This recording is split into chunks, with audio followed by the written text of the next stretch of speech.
Okay, so for this video, we're going to be working on addressing limitation with internal rotation or functional internal rotation of the shoulder.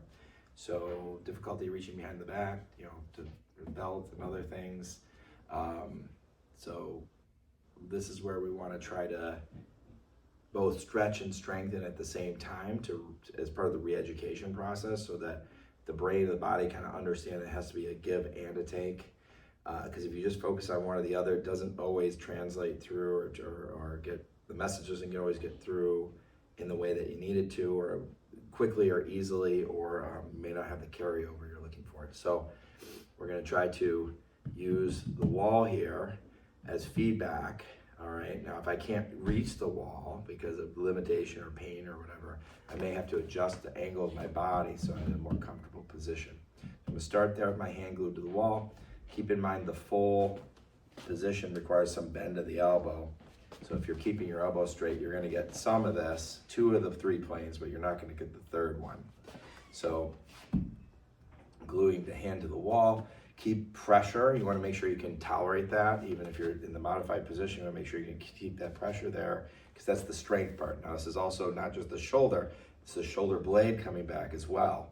And then if we look at mobility, then we have to look at the collarbone coming across here, and then the muscles associated. So the upper trap sits on top. So that's an upward rotator. We're going more into downward rotation of the scapula. We'll make sure that shoulder blade's going back, which is the scapula.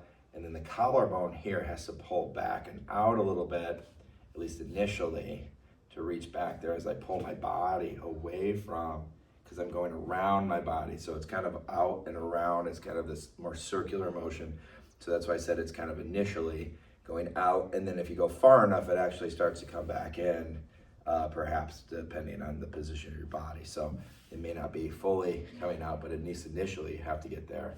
So the idea is to keep that arm on the wall, keep pressure, at least get to the end of where you can sustain it and maybe go in and out, and that's the challenge of it, to work the strength plus the stretch. I can use my hand, my fingers on the skin. I can kind of guide that along the collarbone, showing the outside so you can see.